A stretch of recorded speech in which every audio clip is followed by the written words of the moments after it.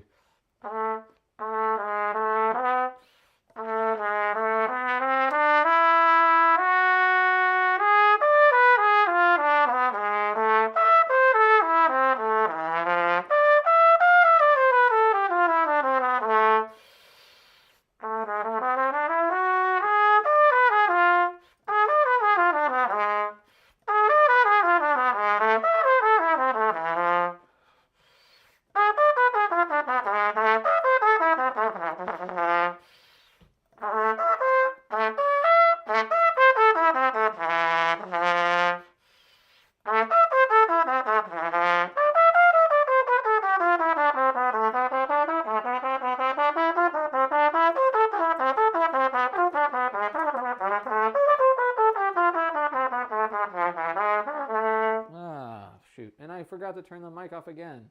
All right, well, obviously I'm running out of stamina for my concentration. What else do we need to get done? Excerpt, yeah, we can play an excerpt, but I mean, you know, it's not critical for me today. If you have it as an assignment, though, you better do it. And a lot of that would be listening, which we can't do because, like I said, I'll get copyright infringement slap on the wrist from YouTube, and they'll start limiting my channel, and so I don't want that. Sometimes I still get it from Twitch, and it's just because I played something that they thought sounded like something, and then they mute the wrong part of the video anyway, so I don't know. Anyway, I wish we could do more like play along with recordings on this video, or on this channel, but I'm not allowed to, because they'll hear it. All right, let's try it from the top and see if we can go fast and still get most of it, and then I'll slow it down when I need to, with it muted, with the mic muted.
So it's a lot of playing for not very much music, really. It's not a very good etude. most of the time, but it has some interesting spots, which are, of course, all the spots that I messed up still, but not really terrible for looking at it for 4 minutes. So I guess we looked at it for 9 minutes, but played it for 4.5. Oh, plus 2, 6, 6.5, 6.5. All right, good. So what are we going to do next? Well, normally we do an excerpt. I guess we could learn, we could just check on an excerpt. Maybe that's a good idea. Try not to wake up my other computer here. This is the oldest,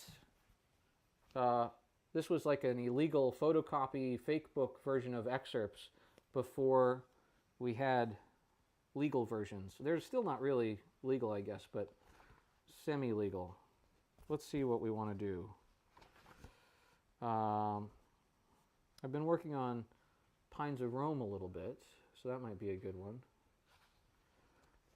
And it's not just play an excerpt, right? It's learn. It's like work on it. Make sure it's good. So, I don't want to do that. Concerto for Orchestra is always good. Messiah. We haven't played piccolo in a long time on the channel, but maybe today's not the day when I'm feeling fatigued already. Buckaroo Holiday's in here. That one doesn't get called very often anymore, so that might be interesting. Let's look at that.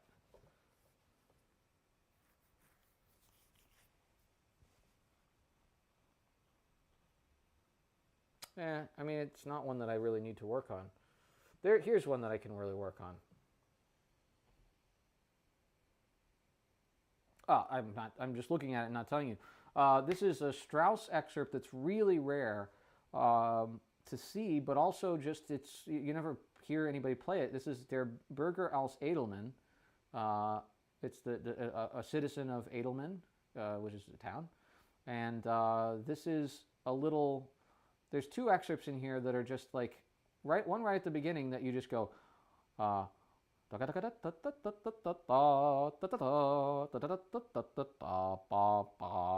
of just a theme. And then later you have the fencing meister, der Fechtmeister, which goes,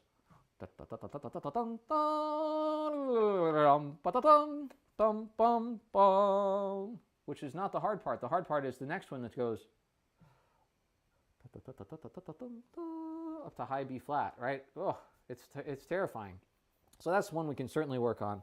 I'm sort of working on it now, right? I'm singing it, and this is a great way to use your rest time, right? I want to rest a lot. This is only 2.5 minutes so far, and all I've done is pick an excerpt. And of course, you're going to pick up the trumpet and start going again, but I played too much in the transposition already. I'm already tired, right? I don't need to be beating up my face, because then tomorrow is going to be harder still for me, right?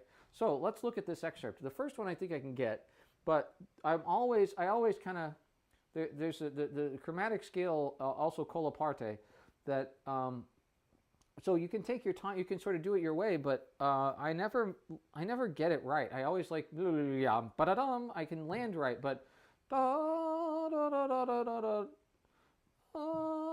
let's see.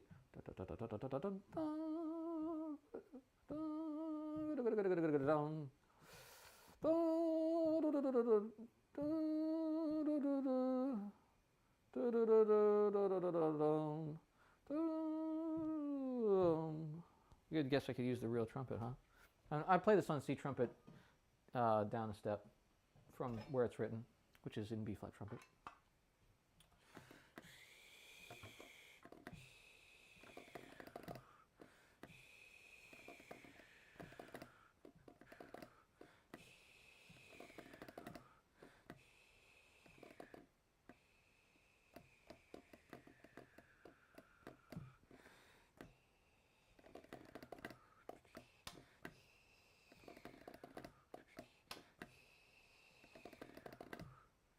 So, and you don't want to do this stuff too much either, because even though you're slamming your fingers down and it's great, your fingers can get tired when you work them really fast a lot, and then you can't play it anymore because you just have like muscle fatigue, right?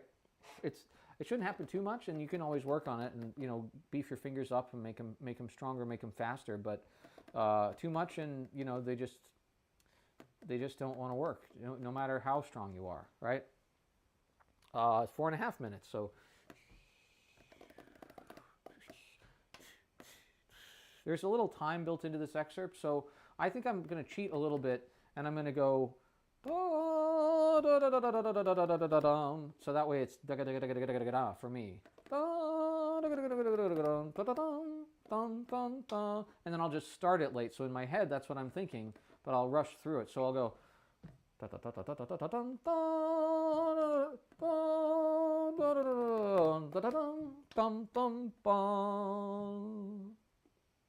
And then this one you just have to go. And I can do the wind pattern for this. That's another good thing to do for the next minute. So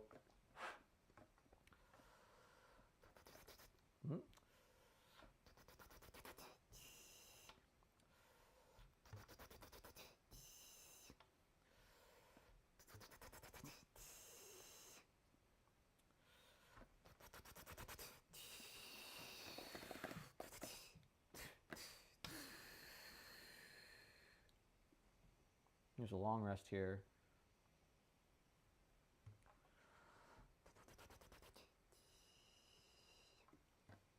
Okay, let's see if we can do this excerpt. That was 6 minutes.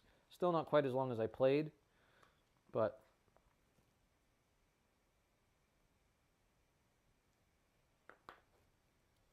I'm writing too big now too.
So just a little work on it. You can hear my my neighbor's loud truck employee in the background, but that was 2 minutes on Berger, als Edelman. Yeah, good. So we did an excerpt and we got it a little bit better. We practiced it for quite a long time just in the air pattern, and that really helps, right? I didn't have to play it so much. All I had to do was calibrate that high B flat really softly and work my way up to it. And I still am not getting the I'm not sure if I ever will get it as good as I want it. I got it one time in there where I think I actually played the whole chromatic scale. So what does that mean? Well, tomorrow, something I don't practice enough anymore is my chromatic scale. Fast. So now I've got 3 things: drones, swell tones, and chromatic scale fast for tomorrow. So, all right, is there anything else that we need to do? Well, we said that we would work on our color change and that we would also play, let me put this away properly, that we would also play, is this, nope, it's not timing, a little bit of this Nolan elegy right here. So that's what we're going to do. And then we'll be done for the day. And it's almost exactly the right amount of time. So let's just get it started. And all we're gonna do is we're gonna open it up. I know Nolan elegy quite well, so I don't need to practice it probably very much. But I want to rev up my color change ability with just my rolling in and out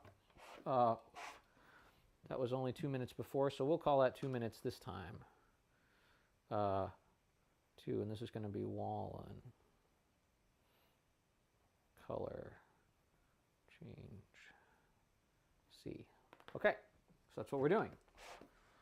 And I usually have to push in a little bit for my color change stuff, just to make sure that I'm not going too flat. We might even usefully, get the metronome tuner out, put it on the stand.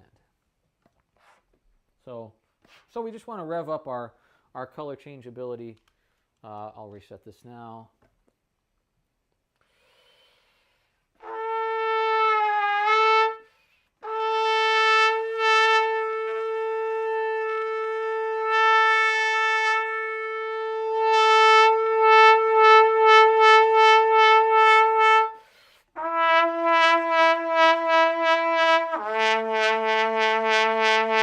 Actually sharp today, and I'm sorry I forgot to mute this. So okay, we've got it revved up. Now we need to make some color change decisions. Well, a lot of this is very soft, so I'm going to play with a covered color, and then I'll use my brightness as vibrato that I'll turn on and off, and we're just going to kind of play with it and see what we like. We don't even need to play the whole thing, but I want to show you this piece. I think you will like it.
So some a little bit trashed kind of playing there, but still trying to really go for those colors. And you notice like how much strength it really takes and how much I need to build. So that's going to go on the list as well. More color change, more color change. And I'll actually do the exercises next time. So, but I was mostly in tune with myself until I got too tired to hold it together. And then it started to spread and go the direction that the line goes, which is what happens to me when my face starts to feel tired. But this is a session, right? Now, am I recommending that you play until you're too tired to play every day? No, absolutely not, right? That's not at all what I'm saying. But I am saying that what did I learn from this practice session? Well, first of all, I made sure I got everything done I wanted to get done. Right? And I sort of negotiated that along the way. I might have made some errors along the way. Maybe I shouldn't have done so much today. Maybe I missed some things, right? But okay. So I did everything that I wanted to do in general. Yeah, I definitely felt like I improved on my flexibility and my high range, and I readdressed modes and like scales that I haven't been doing. So I learned those. I learned an etude that I probably spent too much time playing, to be honest, just as a sight reading and then transposition thing. But we did actually pretty well on an excerpt that used to be very, very difficult for me. And then I challenged myself to do something that was really hard, which is to do these color changes on the Wallen while I'm tired. And it's not a hard piece in any way, but it doesn't have any rest in it, and that can be challenging for 2 minutes or whatever it was. I guess I should have written that down. Let's call it 3. And then that's it. So what did I learn, though? Well, I learned that this routine spaced out this way is too fast, too hard for me. So I need to put bigger gaps in there. We took some really big, like 9-minute rests. Those sometimes didn't even feel like quite enough, to be honest. Especially as we started to get into more intense things, I needed to take longer rest. And I just didn't because I'm on stream and I'm a bad practicer in this way. But I'm not going to feel guilty about it. I'm going to do better tomorrow. I'm going to put, in fact, I'll do it right now. I'll put after Vince slurs and after high range and after the modes, I needed more rest.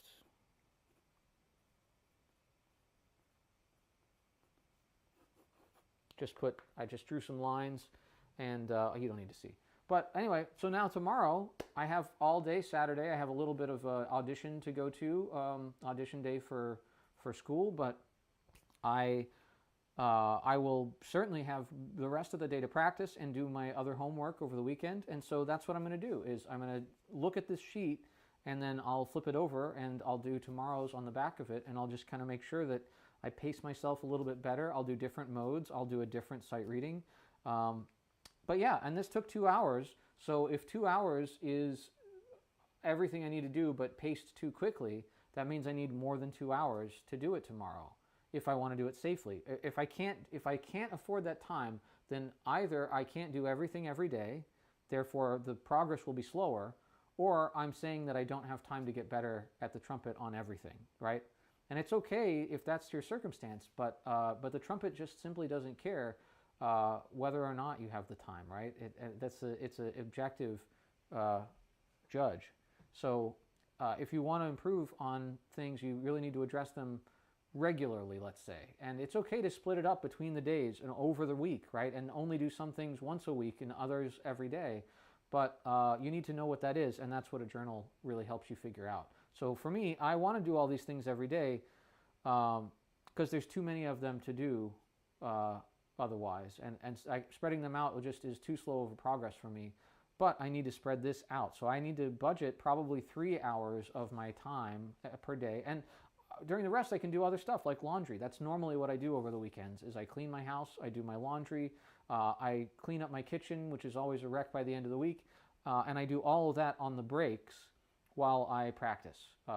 So anyway, I hope this has been an informative stream. I hope some people watch it later as well, and thanks Trumpet Josh for coming on and doing some commenting. I appreciate that always. I hope that you always are on to save my lip and save me from myself. But all right, I will be back next week. I don't have any plans on missing any time soon, and I usually do an extra stream in between these days because I get excited about something, so we'll see if that happens. So yeah, until next time, see you later.